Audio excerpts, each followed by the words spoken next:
What's up guys, this is Cher talking, welcome back to my channel. In today's video, let's talk about news for Romancing SaGa Universe. They just announced a new banner called Romancing Festival Death that brings Death, that is now a healer and defense booster, Subir, that is both offensive and defensive buffer. Then we have Forneus, a counter specialist, and Dentar, a farmer. Well, together with this banner, we'll get this update to Conquest that will allow us to get more gems, unlock new nodes, and get other freebies like promotion certificates and much more. Now, we already have all the information about this banner here on Reddit, posted by Hands43. Thank you so much for doing this amazing job as always. Death is the best character for the banner. We have 100% endurance, 100% will, 106% agility, and 116% intelligence, while still having some good enough love. It's a character that has good status for everything. There's no bad thing about Death. Now, Death has something strange. In JP, it decreases damage taken by 25% while stealing 1 LP for all surviving allies other than himself. But here in Global, they change it to very large, so that it should be minus 30% damage for everyone. You just lose 1 LP, and you also trigger a self-revive 1 time if your character died. That's right, that's actually a very good price to pay. 1 LP is not much. You also get 20% damage increase for all surviving allies, including Death as well. The second passive, when using shadow attacks, recovers 2 BP. When using heat attacks, recovers HP of all surviving allies by a very small effect. That should be around 220 on current game. Well, 2 different effects that you find in all 3 different skills from Death. The third one, damage increases by 20%, and on turn begins, it will grant itself defense up, decreasing damage taken by 10%, and stacks and can trigger 5 times per battle. It's the only damage reduction besides that minus 30 that Death has, but it's good enough and you would not be taking too much damage because we have good values for both endurance and will. As for skills, the first one is a 4 BP B-power attack with shadow and heat, single target that has a chance to debuff intelligence and will from the target. Well, debuffing intelligence may still be important, debuffing will is not that important, especially now with Razan. But you should not be using this skill. It's all about the second one, 6 VP, single target attack with 8 power, shadow and heat again, it's fast and grants defense down to the enemy, defense down stacks with guard down or any other instance of defense down. It lasts for just 1 turn, but it will translate into around 7 to 8% increase in your attacks, and will also apply defense boost, decreasing damage taken by 25% for that turn, so 3 different effects in a skill that is fast.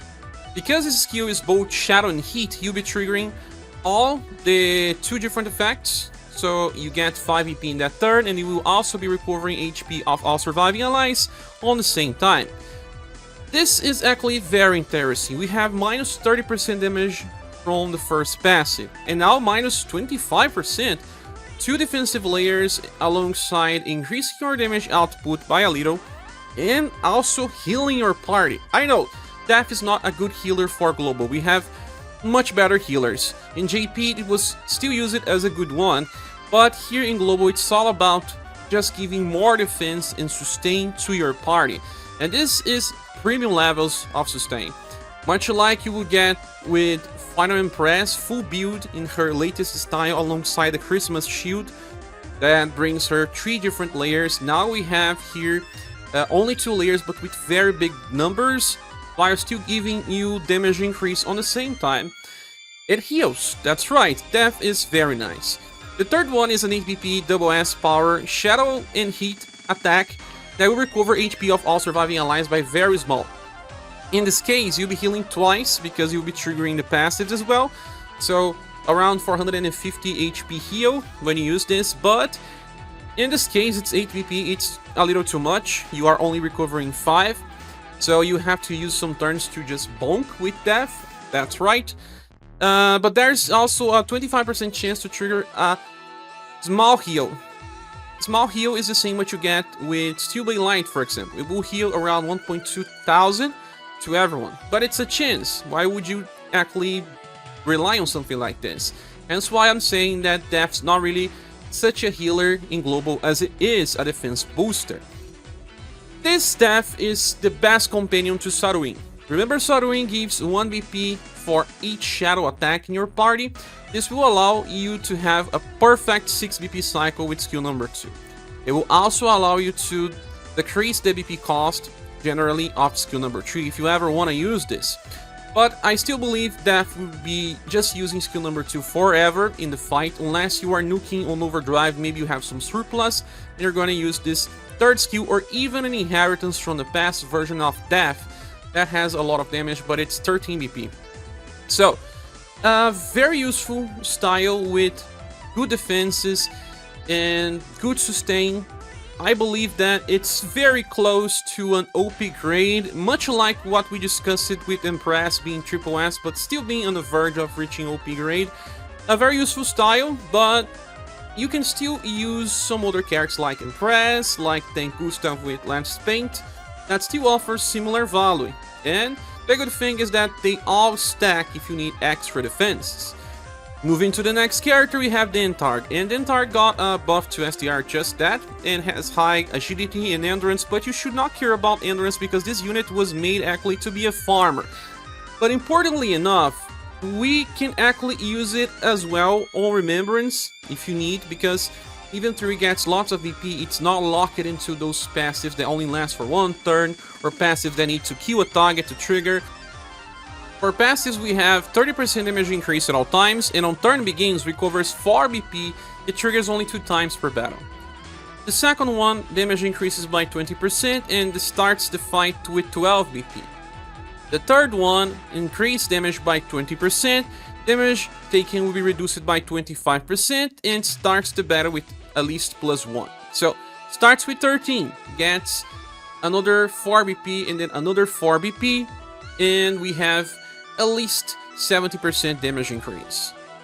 70% is nice at all for a farmer, should be good enough to solo some content, and you have problems with BP generation after you get those extra from start and those other 4+4 from start. That's the problem with your Dantarg. Will do good damage, can still be used on Remembrance because it does have damage reduction, but after your start, you won't have enough BP to keep using your best attacks unless you have some source of character with good BP generation. The first skill is a free AoE Pierce attack with deep power. You should not be using this usually unless it's just, you know, event with 4 waves, or you just want to use him for Remembrance. The second one is a triple S attack with column area that will be used to solo farm. That's right, triple S attacks can solo content, and it's just Pierce, sadly. We have other characters that can do double elements, like for example Blue, like for example Dora. So there's a lot of competition in the future as well, hence why I do think it's a little limited. If it was at least Hit and Pierce, it would be better. The third one is an 11 BP triple S attack that before attacking grants itself an attack boost that will increase damage potential by 30%, and then tries to debuff the enemy dexterity alongside a triple S attack that will feel very close to a 4S attack at least. So it's a very strong nuke. You can actually use this attack 2 times in a row. You cannot use it 3 times in a row though, but you can use 3 times the column attack at least. If you really need, you can use even the Godspeed formation without requirement of anything else. This third skill is actually very strong, but it's not stronger than Hierdy's skill number 3 that has 4S power and even self buffs before attacking. But you can use it 2 times. Depending on the situations, this can be useful, especially if you need to solo farm some content, but I don't know, events are just not so easy anymore. But if you cannot solo, at least he can be paired up with someone else that will do good damage, and we have very good formations to use this in the future. So the problem with Dantarg is Merlot-Syrah. That's right, Merlot-Syrah can just do very strong pierce damage for farming. So even though it's a triple S attack with column area, Merlot-Syrah can do AoE. It ignores the area of the enemies and will solo with ease, even 3 times in a row, without caring about anything else. Of course, Merlot-Syrah does not have the same single target damage, but it's also capable of using a triple S slashing pierce attack 3 times in a row, but lower damage output. So it's pretty easy to skip Dentar if you want and keep using Merlot-Syrah just fine. I don't think this adds too much, but it can still be used on Remembrance if you get, and in farming scenarios where Merlot-Syrah is not enough to solo farm. This won't happen right now, but in the future it will happen. Enemies are getting way too much HP, so be prepared. For now, I'm thinking about giving a standard SS grade to this character. The next character is Subir, and they didn't change a little thing about it. We have very good STR, 120, 102% endurance, 105% will, and 92% agility. That is good enough. On odd turns, it will debuff all enemy status by 10%, and will also grant the enemy's defense down medium. Remember, defense down stacks with other defenses down, it also stacks with ward down. This will usually increase your damage output by around 15%. That's kind of the reverse of using Morale up medium, but it is useful because it stacks with any other source.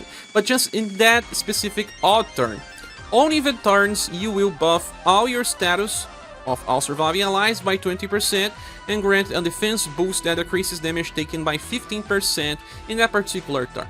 And sadly, the effects only last for 1 turn. If it was for 2 turns, you have a good cycle. But I don't really think this adds too much when fighting versus hard challenges. The second one, when doing cold attacks, damage increases by 20% and recovers 2 BP.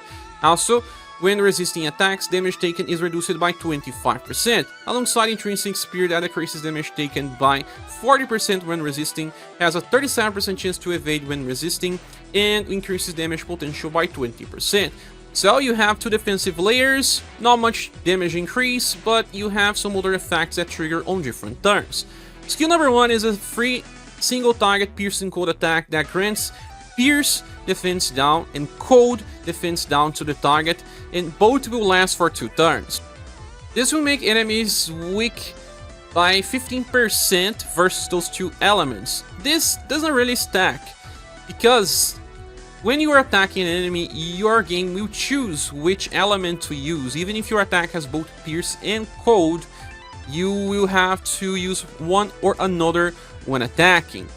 If it was a buff type, then it will work like Silver has a buff to cold and lightning damage, and then when you use a skill that has both, it will increase. But in this case, the game will always choose just one elemental type to do damage.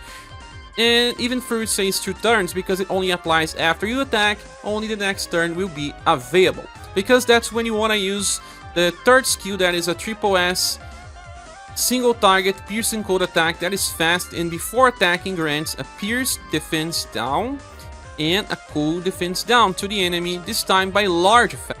This reaches as much as minus 35%, so you have minus 50% defense from the enemy when attacking with a triple S attack. So this triple S attack will feel like a 4S attack, right? That's right. But besides this, what else does he have to offer? A 6 VP AoE attack with Pierce and Cold. Okay, I do like the combination of Pierce and Cold together, but it's not really that great. It's not strong for farming, he cannot attack multiple times. He's just here trying to give some party sustain, but it's inconsistent.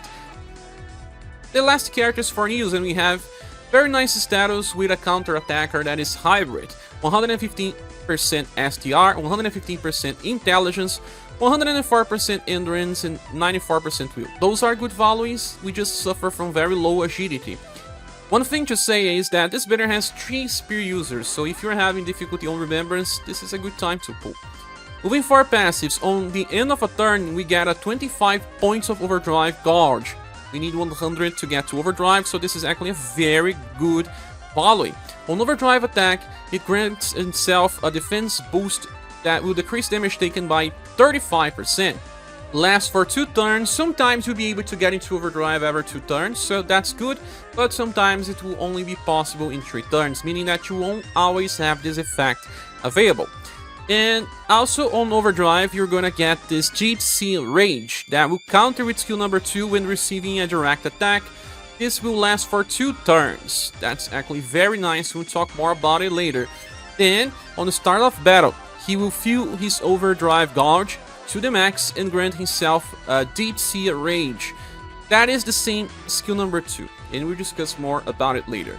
Then skill 2 Its on turn begins, you get into a taunt stance of medium effect, lasts for 4 turns, stacks. That means that by end of turn 4, you have a lot of taunts. The enemy will try to attack you more than other characters, and it's a very nice thing to have in a character that can counter with very good damage. Well, I remember that Sochu also has taunts, but Sochu is not a very strong attacker. You can also use this with someone like UniverSe, but I do believe that the counter damage potential of Subir, but the counter potential of Forneus is much higher than these characters. Also, when being attacked, damage reduces by 30%, and also when being attacked, will grant itself an attack boost. That is an increase of 30%. The second passive on turn begins, gets into a taunt stance of medium effect, lasts for 4 turns, and it will stack. That means that by turn 4, the chance of being attacked will be very high, especially depending on the formation. When being attacked, damage reduces by 30% and will also grant itself an attack boost that increases damage potential by 30% and lasts for 1 turn. That means that if you are in a boss fight that attacks you multiple times, every time you get attacked, you get this attack boost, so that when you counter, every new time it will do more damage.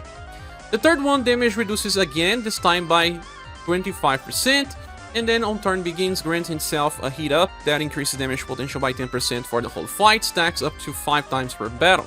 This is the only damage increase that we have with the character, but we have those attack boosts, so damage potential can still reach very highs.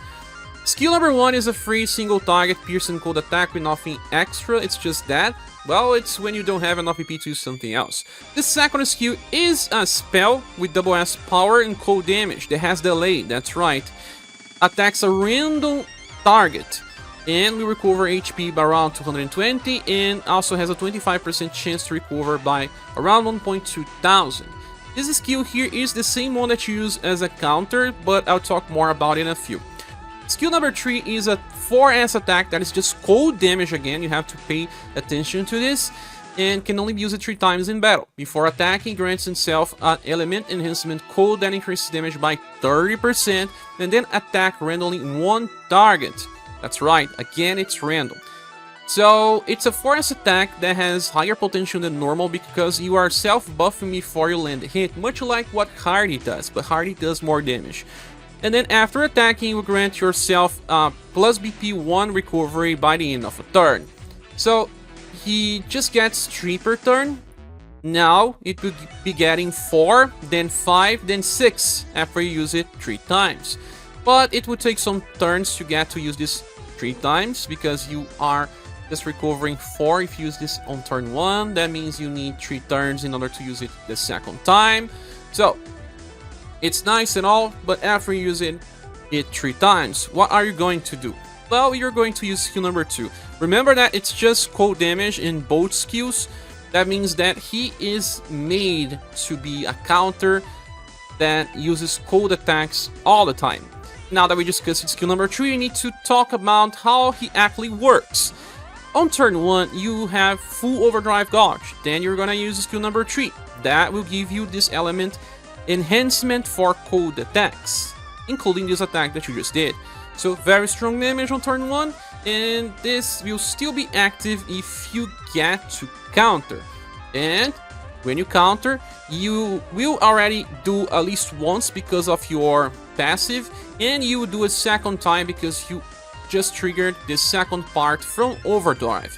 So an enemy attacks you, you will also trigger that attack boost, increasing damage by another 30, so now you have 60% damage increase. You counter 2 times as well. Damage is gonna scale super well. The only problem is that this buff here only lasts for 1 turn, just the same as this buff from skill number 3. Then you also have this defense boost from overdrive, and depending on how many times the enemy attacks you, because you have taunt, you'll probably have overdrive by turn 3 again. So you always try to have the cycle of attacking every 2 turns, even if you have to use skill number 1, for example, just because you want to get the extra effects from overdrive. This character will do very good damage, can be used on Remembrance as well, but if you have his previous style, he has a skill that costs 8 PP and negates indirect damage and counters with Pierce and Cold. You'll be able to counter up to 3 times per battle if you choose to use that skill instead of skill number 3. You still have some problem with BP generation, but this guy will do insane amounts of damage if the enemy is weak to Cold. And you also get that Pierce damage from the past inheritance, if you have. So at least covering a little more than just Cold. The only problem with Forneus is the existence of 2 other characters, that is Global X Bertrand, that counters with Heat and Cold and also self-buffs quite a lot. And Galahad Ice Cream style that can also use spikes to trigger cold damage, and he also self-heals, self-gets defense and boosts, and all of them will work in the same content. You can just choose one.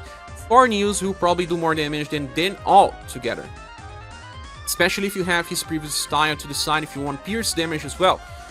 But any of them will work as well. So if you already have Bertrand or Galahad, you can skip him by saving resources to invest in different types of elements or different types of roles.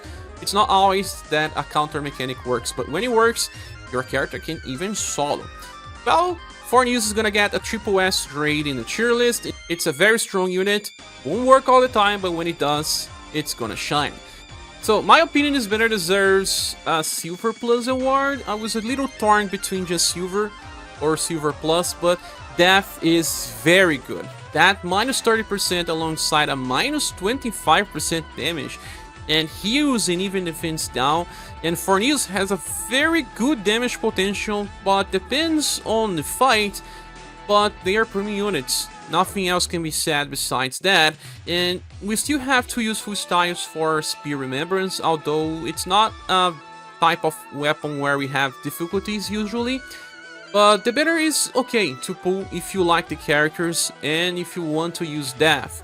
I believe you can still be skipped if you have good cold counter units and if you've gotten some of the recent defensive booster characters like Valdor and Prez, if you have Thank Gustav with Let's Paint. I do believe we have many options for defense boost, but Death has something else. It's a little bit of an increase in this type of role.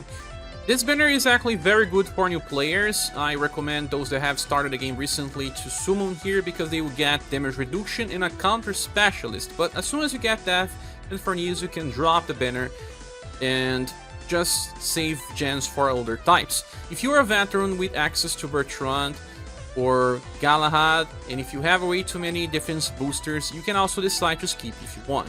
I will not be pulling on day 1, I will still decide later, because I want to see what's coming up pretty soon.